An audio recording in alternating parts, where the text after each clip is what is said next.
iPhone 13 versus iPhone 13 Pro. Which one should you get? Here's a quick summary. iPhone 13 starts at $799. Comes in 5 color options: red, starlight, midnight, blue, pink. The one we have here is the blue color. In my opinion, actually it does look like blue. There's 3 storage options to choose from. The new 128 gigabytes is now standard on the entry-level storage option. Then there's the 256 gigs, the 512, and the display size still is a 6.1 inch display. The resolution and the PPI is basically this.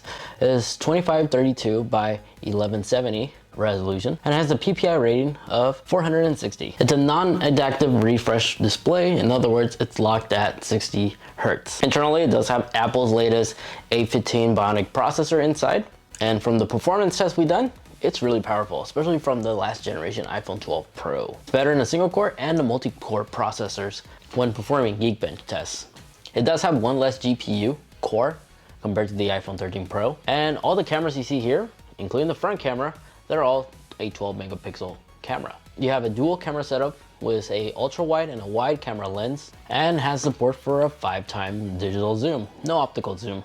This front camera support true depth, perfect for FaceTime calls and portrait shots. And the overall body weight of the iPhone 13 is 6.14 ounces. It is water resistant as it has an IP68 water and dust resistant rating, and the battery life is tested to be able to last up to 10 hours and 33 minutes under a single charge with the display constantly on. And now, moving along, the iPhone 13 Pro. It starts at $999. There's 4 storage options to choose from.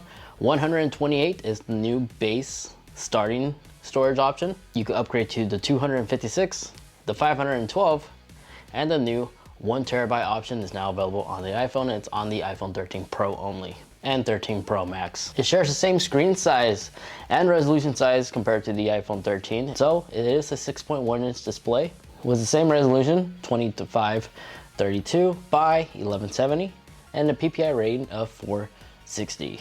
But it does have Apple's new ProMotion display, which is adapted, which means it can go up to 120 Hertz.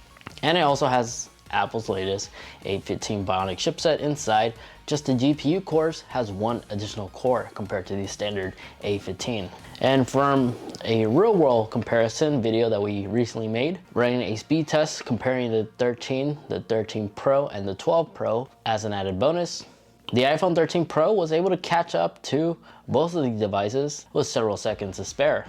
And in second place was the iPhone 13, to no surprise, and the 12 Pro. So yes, the 13 Pro with the additional GPU core, and definitely does increase the performance overall speed. You can watch that video right over here, but I also have it linked in the video description down below, so you can watch it later in case you're curious how that test turned out. Now, just like the 13, all these cameras that's equipped on the iPhone 13 Pro are all a 12 megapixel camera. You have 3 cameras on the back: wide, ultra wide, and a telephoto lens. It's also able to do a 3-time optical zoom, and it has a max of 15 times digital zoom. It's not locked at 5 times like the 13. So the 13 Pro can zoom in digitally much more. The front camera also supports the same true depth feature, and also support portrait shots if you use the front camera a lot. It comes available in 4 color options: graphite, gold, silver, and the one we have here is the new Sierra Blue. This is how the new Sierra Blue compares against the 13 blue color. It's a much lighter color, as you could tell. And this year, the iPhone 13, the Pro, is actually the heaviest Pro iPhone model yet, as it weighs in 7.2 ounces. And it does share the same exact IPS water resistant rating like the iPhone 13, so it's also rated IP68. The battery life is tested online from multiple sources, but the battery life on the iPhone 13 can be able to last up to 11 hours and 42 minutes with the display continuously on under a single charge. And after honestly using both of these phones for 1 whole week now, both of them, I've been swapping the SIM card back and forth as both of them share my same backup storage, so it's really easy for me to switch between one another constantly. This is the final verdict.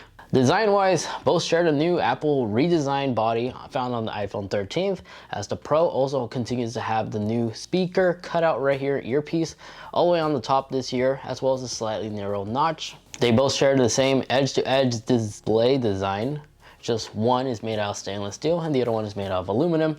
Stainless steel feels much nicer to hold, but honestly, I always have a case on my phone, so this doesn't really matter. Display from a far distance, honestly, they both look like the exact same. But the ProMotion display can definitely come in handy, especially if you are a massive online mobile gamer. But in day-to-day use, like just simply browsing Safari and stuff like that, 60 Hz is really all you need. Unless, once again, you're playing some intense multiplayer games. So if you are primarily a mobile gamer, you will definitely benefit off the 120 Hz capability that the new iPhone 13 Pros can reach.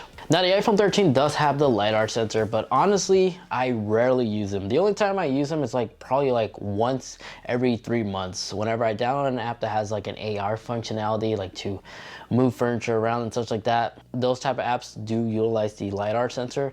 But even the built-in gyroscope that's found on the 13 and even older iPhones, that's good enough. So in other words, LiDAR still isn't yet that important. So really, is the extra $300 cash worth considering going from the 13 to the 13 Pro?